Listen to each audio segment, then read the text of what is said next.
Il y a des scènes qui s'impriment de force dans la rétine et refusent viscéralement de s'effacer. Que l'on vive cette histoire en livre audio, avec chaque respiration qui glace le sang, ou sur le papier, l'impact est fulgurant. C'est l'expérience totale de Beloved par Toni Morrison.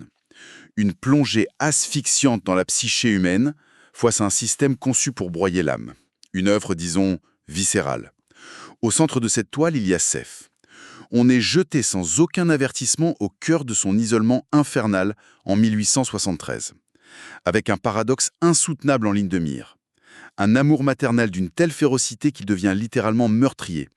Est-ce qu'on peut seulement concevoir une chose pareille? Parce que l'enjeu ici, c'est de comprendre comment la mémoire humaine devient la plus mortelle des armes. Ah, c'est sûr que pour comprendre ça, il faut remonter à la genèse de l'histoire. Et ce point de rupture, eh bien, ce n'est pas une invention. C'est l'histoire vraie de Margaret Garner en 1856. Une femme métisse qui était réduite en esclavage sur la plantation de Maplewood dans le Kentucky. C'est ça.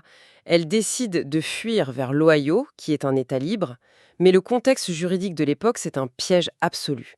La loi sur les esclaves fugitifs de 1850 obligeait tout le monde, même les simples citoyens, à capturer les fugitifs pour les renvoyer à leurs propriétaires. L'ambiance devait être complètement étouffante. Totalement.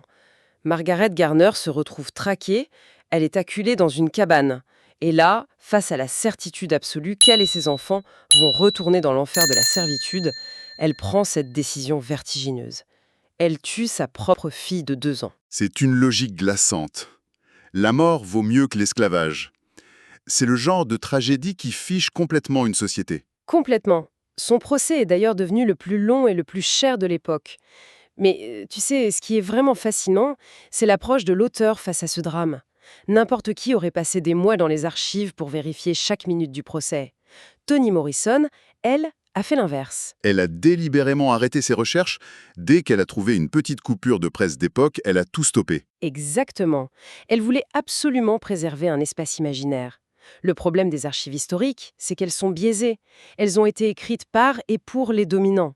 Dans ces documents officiels, Margaret Garner n'est pas une mère brisée. C'est juste une marchandise qui a détruit une autre marchandise. D'ailleurs, le procès ne portait même pas sur le meurtre d'un enfant. Il portait sur la destruction de propriété. C'est ignoble, on est d'accord. Donc la fiction prend le relais pour échapper au regard clinique du système. Son objectif, c'est de restituer la subjectivité, la vie intérieure foisonnante et traumatisée d'une femme asservie. L'histoire officielle enregistre les pertes financières, la littérature, elle, enregistre la douleur. Et c'est pour ça que le récit fait ce saut dans le temps hyper audacieux. On ne commence pas au moment du meurtre, on arrive 18 ans plus tard. Seth, qui est l'alter ego de fiction, survit avec sa fille Denver. Elles habitent au 124 Bluestone Road, à Cincinnati. Et cet isolement, il prend une forme physique. L'adresse, le 124, c'est pas juste un décor de théâtre, c'est une entité vivante. La maison est littéralement décrite comme pleine de venin. Elle est rancunière, là. C'est le sanctuaire d'un traumatisme qui refuse de passer.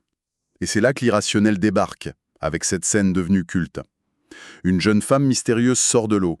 Elle porte une robe noire en soie, des chaussures neuves mais délacées.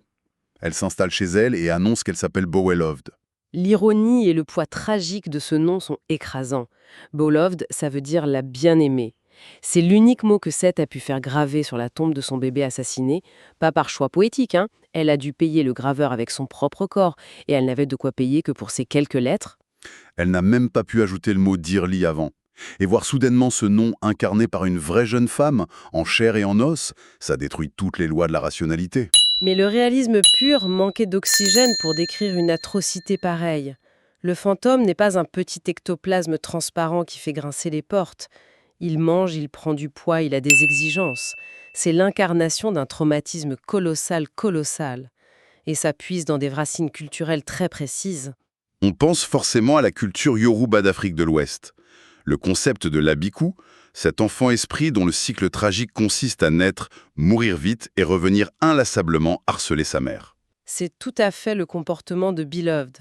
L'auteur sème des détails troublants partout. Beloved a la peau d'une douceur impossible, aucune ligne de vie sur la paume des mains. Mais la preuve irréfutable pour Seth, c'est cette cicatrice, juste sous le menton de la jeune femme. Une ligne courbe, qui ressemble presque à un sourire, la marque exacte de la lame de scie utilisée 18 ans plus tôt. C'est à glacer l'osson. Et ça soulève la question de la survie mentale après ça. L'effort que fait Cess pour repousser ses souvenirs est titanique. Le texte compare cette lutte au fait de pétrir et repétrir inlassablement une patte rebelle. C'est là qu'on découvre ce concept radical, peut-être la trouvaille la plus forte du livre. La remémorie. La remémoire en français. Ah oui, la remémorie redéfinit complètement notre vision du traumatisme. Habituellement, un souvenir est dans la tête de quelqu'un. Si la personne meurt, le souvenir disparaît. Mais dans l'univers de Cess, le traumatisme d'une violence extrême déborde du cerveau pour s'incruster dans l'espace physique. La souffrance devient un lieu géographique en fait. Exactement. Seth explique que même si elle meurt, l'image des horreurs subies à la plantation de Sweet Home continuera de flotter, à l'endroit exact où elles se sont produites. Une force autonome que n'importe qui pourrait heurter des années plus tard en marchant là. Et cette mécanique de la mémoire fait complètement exploser la narration. Le livre est un puzzle éclaté. On saute de l'horreur de Sweet Home dans le passé, à la claustrophobie du 124 dans le présent, sans aucun avertissement. C'est une reproduction littéraire incroyable des symptômes cliniques du trouble de stress post-traumatique. Pendant un épisode de TSPT, on ne se souvient pas de l'événement. On le revit dans le présent absolu. Le danger est là, immédiat. Ce blocage paralyse même la parole. Il y a ce moment où Seth essaie d'expliquer l'infanticide à Paul D., un ancien esclave de la plantation, qui tente de la ramener à la vie. Face à lui, elle est incapable de formuler une phrase linéaire. Elle se met à tourner en cercle concentrique dans la pièce. Le langage échoue. Les mots du quotidien n'ont tout simplement pas la capacité de contenir ce niveau de désespoir. Et quand les mots des dictionnaires échouent, c'est le corps qui doit prendre le relais. Ce que la théorie appelle souvent l'écriture féminine. Puisque les maîtres possédaient les contrats et l'histoire officielle, la chair devient le seul registre disponible. Le corps est un parchemin. L'esthétique de la cicatrice est omniprésente. Le dos de Seth en est l'exemple parfait. Suite au coup de fouet d'une violence inouïe, sa peau a cicatrisé en formant un enchevêtrement de chair boursouflée. Ça ressemble à un arbre sauvage en pleine floraison. Un arbre gravé sur son dos, mais ce fouet n'est même pas la cassure finale pour elle. L'événement qui tourne en boucle dans son esprit, c'est le vol de son lait maternel. Une scène d'une perversité absolue. Les neveux du superviseur, qu'ils appellent maître d'école, l'ont immobilisé au sol pour s'abreuver à son sein, comme on trairait du bétail. Le pire, c'est que ce maître d'école observe la scène en prenant des notes pseudo-scientifiques dans son carnet. C'est une déshumanisation totale, un viol de son identité même de mère. Cette froideur clinique contraste de manière vertigineuse avec le traitement de l'infanticide. On pourrait s'attendre à ce que la scène du meurtre soit décrite avec une surenchère de détails macabres. Or, c'est tout le contraire. Le refus de la complaisance sanglante est total. Pas de descriptions obscènes pour dégoûter bêtement le lecteur. Solante. Le fait de laisser l'acte sanglant dans l'angle mort rend l'instant paradoxalement beaucoup plus terrifiant. C'est l'implicite qui fait le vrai travail psychologique. Et ça prépare le terrain pour la dynamique relationnelle qui s'installe dans la maison. Une fois l'acte commis et une fois Beloved installé physiquement, la situation dégénère. Au départ, ça ressemble à des retrouvailles fusionnelles. Mais Beloved est un trou noir affectif. Elle est affamée par des années d'absence. Elle exige tout, tout le temps, toute l'attention, toute la nourriture. C'est un vampirisme émotionnel terrifiant. La balance s'inverse complètement. Seth, rongée par une culpabilité absolue, s'efface. Elle s'affame pour nourrir l'apparition. Elle devient rachitique. En face, Beloved prospère, s'arrondit, allant jusqu'à simuler physiquement les traits d'une femme enceinte. C'est un suicide à petit feu. Si elles restent seules au 124 Bluestone Road, elles vont mourir, c'est certain. Cette destruction par l'isolement a un message politique hyper clair. L'esclavage visait à détruire les solidarités pour rendre toute résistance impossible. Seth a intériorisé cette logique en pensant qu'elle pouvait porter son deuil toute seule. La guérison individuelle n'existe pas. Elle est impossible sans la communauté. Le tournant, c'est quand Denver, la jeune fille qui a grandi terrifiée dans cette maison, ose enfin franchir la porte pour demander de l'aide. La réponse de la communauté est incroyable. 30 femmes se rassemblent et marchent vers la maison hantée. Et elles n'essaient pas de raisonner le fantôme. Elles se tiennent devant la cour et utilisent le son pur. Le chant, les prières vocalisées, une vague sonore primale pour briser l'emprise du traumatisme. Cette guérison collective ramène en lumière l'héritage d'un personnage magnifique. Baby Suggs. C'est la belle-mère de Seth, la boussole morale de l'œuvre. Avant le drame, elle organisait des rassemblements dans une clairière. Elle ne prêchait pas une religion traditionnelle. Elle prêchait l'évangile du corps. Elle ordonnait aux anciens esclaves de chérir leur propre chair, d'aimer leurs mains, de sentir battre leur cœur. Dans un monde où on les tarifait comme des bêtes de somme, réclamer l'amour de son propre corps était l'acte de rébellion politique ultime. C'est l'écho de cette philosophie qui donne aux 30 femmes la force de Souvesses. Cette densité philosophique et émotionnelle explique le statut monumental du livre. Le prix Pulitzer en 1988, puis le prix Nobel de littérature plus tard. Mais, tu sais, l'histoire de sa publication est elle-même un roman. Tout n'a pas été simple. Un épisode de tension majeure, oui. L'année de sa publication, malgré des critiques géniales, le livre n'a pas reçu le National Book Award. Cet oubli a provoqué un vrai séisme littéraire.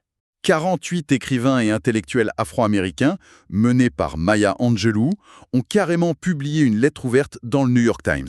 Ils exigeaient que le génie de Toni Morrison reçoive la reconnaissance nationale méritée. Ils disaient que son travail était vital pour la conscience du pays. C'est une démonstration de force rarissime. Et ce qui est marquant, c'est que ce livre ne se repose jamais sagement sur une étagère.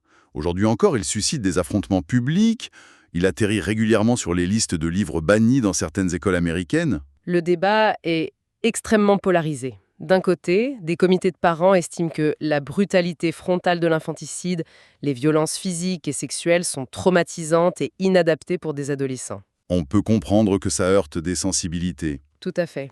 Et de l'autre côté, les défenseurs de la liberté d'expression répondent que ce confort psychologique masque une censure dangereuse. Pour eux, retirer ce livre, c'est effacer activement la réalité historique américaine, aussi sombre soit-elle. Empêcher l'accès à ce texte reviendrait à refuser d'enseigner les vraies fondations de la société. Et c'est un miroir parfait des thèmes du livre. Ignorer le traumatisme ne le fait pas disparaître. Le refouler, c'est garantir qu'il reviendra hanter les vivants. La confrontation avec les fantômes, personnels ou nationaux, est le seul passage vers la lumière. Sans ça, on reste piégé dans la remémorie. Et c'est précisément sur cette question de la mémoire collective qu'il faut terminer. Avant même que l'histoire de Cesse ne commence, le livre s'ouvre sur une dédicace lapidaire. 60 millions et davantage. Une estimation glaçante du nombre de vies perdues dans le passage du milieu, dans les cales des navires négriers. L'auteur a toujours dit écrire pour ceux qu'on a jetés par-dessus bord, sans un nom, sans une sépulture. Cette dédicace force une ultime réinterprétation. Et si l'entité Biloved n'était pas seulement le bébé sacrifié, si cette jeune femme surgie des eaux, qui ne connaît ni son âge ni son origine, était l'incarnation insatiable de toutes ces vies effacées au fond de l'océan Atlantique, l'implication est tellement immense qu'elle vous coupe le souffle. C'est pour ça qu'il faut impérativement découvrir cette œuvre, parce qu'elle laisse une interrogation qui refuse de s'éteindre. Combien d'autres fantômes historiques continuent d'errer silencieusement à la périphérie de notre monde moderne, attendant désespérément qu'on ait enfin le courage de prononcer leur nom. Tiens, justement, ça me fait penser, j'ai une bonne nouvelle pour vous qui nous écoutez. Ce livre est disponible sur Audible et vous pouvez le récupérer gratuitement en cliquant sur le premier lien dans la description. L'idée, c'est vraiment des narrations très immersives. Une narration professionnelle, bien incarnée, ça change absolument tout. La personne ne fait pas que lire, elle interprète, elle donne vie au texte. Ah tiens, super, en plus de la vidéo, il y a un livre audio. Si on veut juste le livre, le lien pour récupérer votre livre audio se trouve dans la description de la vidéo. Si vous avez apprécié le contenu, n'hésitez pas à laisser un petit pouce en l'air et à vous abonner à notre chaîne YouTube pour ne rien manquer des prochaines vidéos. Pour ma part, je vous donne rendez-vous très bientôt pour une prochaine vidéo. En attendant, je vous souhaite une excellente fin de journée ou une agréable soirée et à très vite.